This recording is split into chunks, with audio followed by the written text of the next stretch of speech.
우리는 한 개인으로 서는 것이 아니라 공동체로 섭니다. 이것이 우리에게 힘과 용기를 주는 일인데요. 그런데 우리는 때로는 이 공동체가 우리의 길을 열기보다는 오히려 좌절시키고 우리가 가는 길을 막는 것은 아닌가 싶을 때가 있곤 합니다. 한마음 한뜻으로 우리가 모이지 못할 때, 한뜻으로 우리가 함께하지 못할 때 그런 생각을 하곤 하죠. 그래서 우리는 어려운 선택과 결정을 할 때에 사람들을 설득해야 합니다.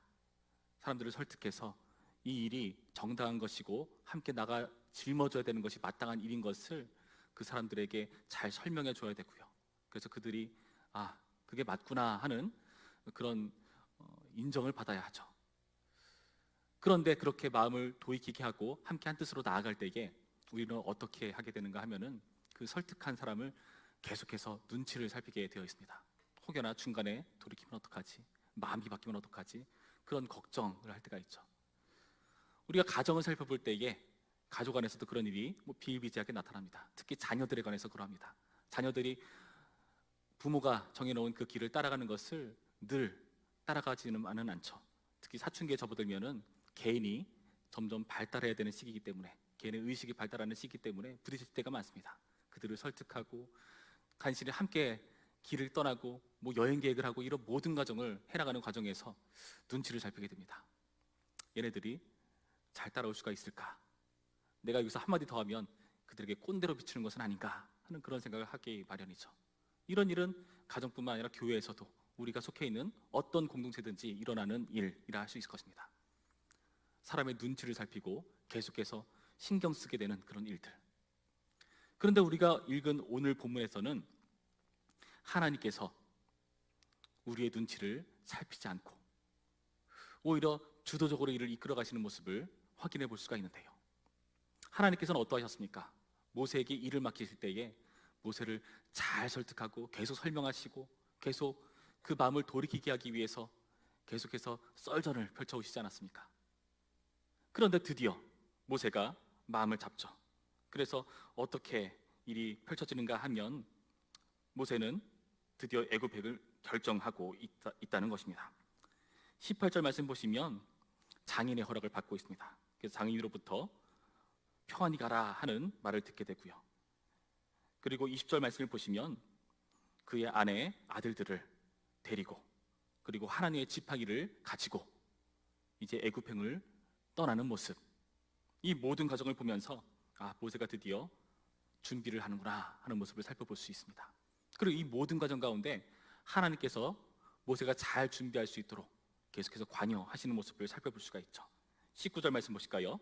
여호와께서 미디안에서 모세에게 이르시되 애굽으로 돌아가라.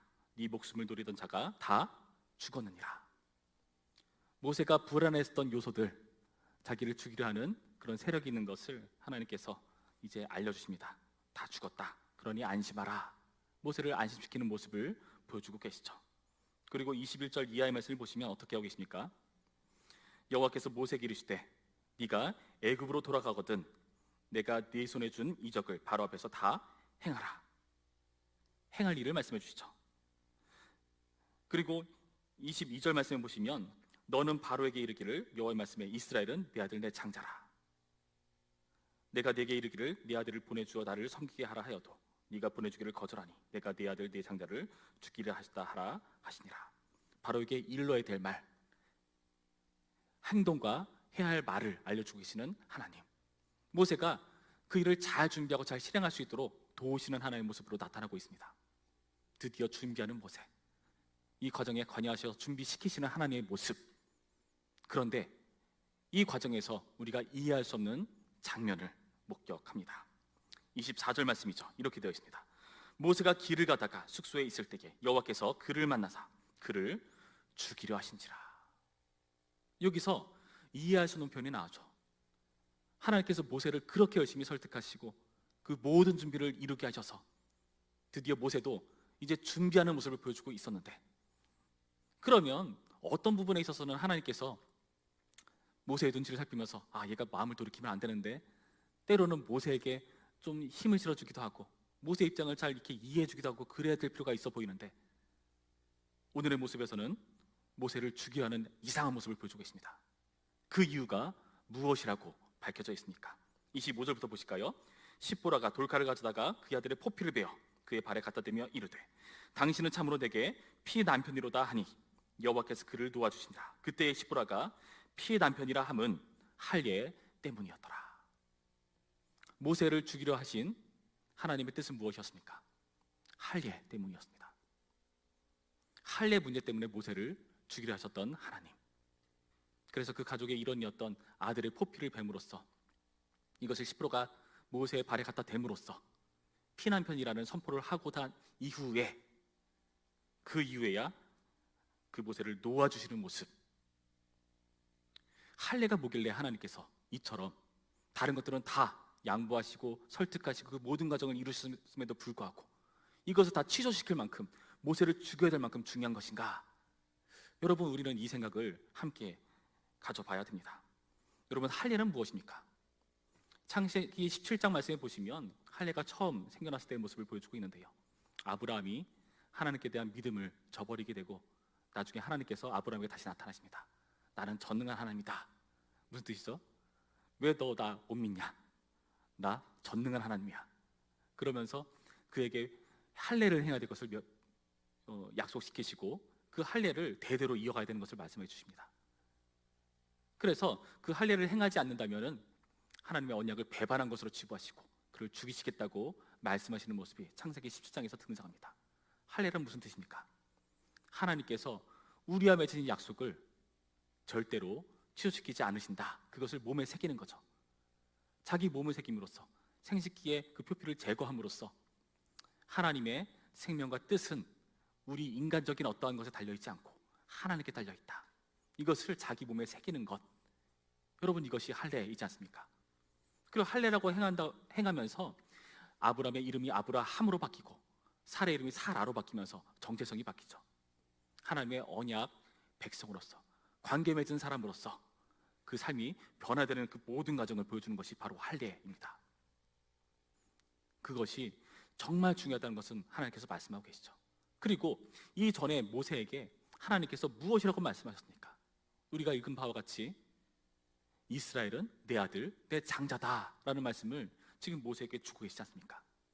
그러면서 지금 바로에게 말해야 되는 것, 바로에게 무엇이라고 말했습니까? 그 내 아들, 내 장자가 이스라엘이기 때문에 그들로 나를 섬기게 만들어야 된다. 바로 애굽, 너희를 섬겨야 될 존재가 아니라 나를 섬겨야 될 내 아들, 내 장자다. 그렇게 하지 않는다면 오히려 나는 너의 아들, 너의 장자를 죽이겠다라고 엄포를 놓으시는 하나님의 모습을 우리는 살펴보았죠. 모세도 하나님의 아들, 장자인 것이 당연하지 않습니까? 하나님의 약속, 그 뜻을 실행하려면 모세가 먼저 준비되는 것이 마땅한 것이었습니다. 여러분, 이것을 잘 생각해 볼 필요가 있습니다. 모세는 누구를 데려갔습니까? 가족들을 데려갔죠. 하나님의 지팡이를 원문에 보면 취했다라고 표현하고 있는데요, 그 취한 게 모세 지팡이뿐만이 아니라 아내와 아들들도 취했다라는 동일한 표현을 사용합니다. 그러니까 가족들도 일에 함께 동참했다는 것을 강조하고 있는 것인데, 그런데 그 가족이 정말 동참한 것인가? 그렇지 않은 것이라는 거죠. 할례를 행하지 않았으니까 그 가족은 하나님의 언약 가족이 될 수 없다는 것을 분명히 짚고 넘어가신 것입니다. 모세, 너도 마찬가지다.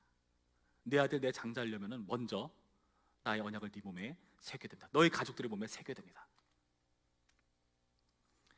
사례가 사라로 바뀌었듯이 십부라도 이 선언을 함으로써, 피난편이라는 선언을 함으로써 이 가족이 하나님의 언약 백성이라는 것을 분명히 짚고 넘어가야 되는 것을 말씀해주고 계시다는 겁니다. 여러분, 이것이 너무나 중요한 것이죠. 그래도 죽이는 건 좀 심하지 않았습니까? 여러분, 우리가 이 말씀을 잘 살펴볼 때에 하나님께서 그 피난편이라는 선언이 있고 난 이후에 모세를 놓아주셨다는 표현을 우리가 주목해 볼 필요가 있습니다. 그 뜻은 무엇이죠? 할례를 반드시 행할 수밖에 없게 만드시려는 하나님의 뜻이라는 것입니다. 여러분, 우리는 이 모습을요 바로랑 좀 비교해 볼 필요가 있습니다. 바로는 어떻게 하셨죠? 하나님께서 21절에 뭐라 되어 있죠? 여호와께서 모세에게 이르시되 내가 애굽에 돌아가거든 내가 네 손에 준 이적을 바로 앞에서 다 행하라. 그러나 내가 그의 마음을 완악하게 한즉 그가 백성을 보내주지 아니하리니. 완악하게 한다는 것은 그냥 그의 마음이 강한 대로, 그 마음 고집이 센 대로 내버려 두시겠다는 표현입니다. 바로가 원래 좋은 사람인데 나쁘게 만들었던 뜻이 아니라 원래 하나님 앞에 나쁜 일을 행했던 사람이죠.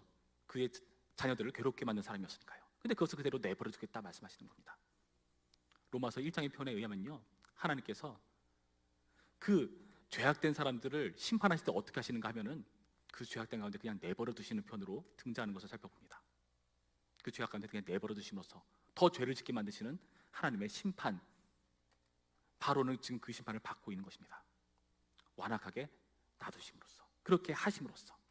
반면에 모세는 어떻습니까? 너 이 일을 반드시 짚고 넘어가지 않는다면 나 너를 죽일 수밖에 없다. 여러분, 이것은 은혜입니다. 하나님께서 끝까지 자신의 언약 백성에게 상관하시고 관여하시고 그의 고집을 꺾으시기까지 완강하게 역사하시는 하나님. 여러분, 이 고집 때문에 우리도 구원받은 것입니다. 우리 대신에 예수님께서 죽으신 것입니다. 하나님의 이 고집 때문에요. 여러분, 우리는 기억할 필요가 있습니다. 우리는요, 자유를 오용할 때가 있습니다. 그래서 우리가 때로는 이 완악한 상태로 놓여져 있을 때, 아, 우리는 자유롭구나, 이게 참 좋구나 하고 오해할 수가 있는데요, 그렇지가 않다는 거죠. 자유로 착각해서는 안 되는 겁니다. 자유는요, 하나님의 울타리 안에서만 누릴 수 있는 것이 바로 자유입니다. 감옥에 갇힌 사람이 그 철장 붙잡고 막 붙들면서 그 안에 잡혀 있는 게 정말 괴롭다고 소리친다 할지라도 하나님의 감옥은요, 감옥 밖보다 훨씬 큰 세상입니다. 감옥 밖은 오히려 불구덩이 가운데 있는 것이죠. 불구덩이에 있다고 아, 우린 자유롭다, 그게 아니라는 겁니다. 여러분, 우리가 바로 그런 존재입니다. 하나님의 집요한 개입으로 우리는 바로와 같지 않습니다. 관계를 포기하지 않으시는 하나님 때문에 예수님과 성령님의 은혜로 우리가 이 자리에 놓여 있는 것입니다. 여러분, 이 마음을 우리 가운데 새길 필요가 있습니다. 그리고 우리가 우리 스스로 우리 공동체를 포기해서는 안 되는 교훈으로 삼아야 됩니다. 주님께서 우리에게 그랬듯이 우리 가족의 한 일원, 우리 자녀들, 우리의 공동체, 믿지 않는 나의 소중한 부모님,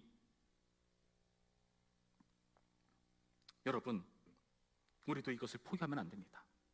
다른 거 다 포기한다 할지라도 이것만큼은 포기해서는 안 됩니다. 우리 소중한 공동체가, 우리 자녀가, 우리 가족이, 우리 교회가, 우리 목원이 구원받는 이 일에 있어서는 우리는 타협해서는 안 되는 것입니다. 여러분, 이것이 바로 주님께서 우리에게 주신 놀라운 사랑과 열정과 충성이라는 것을 기억하시면서 우리도 이 일에 함께 동참하기로 다짐하는 우리 송탄제일교회 되기를 주님의 이름으로 축원드립니다.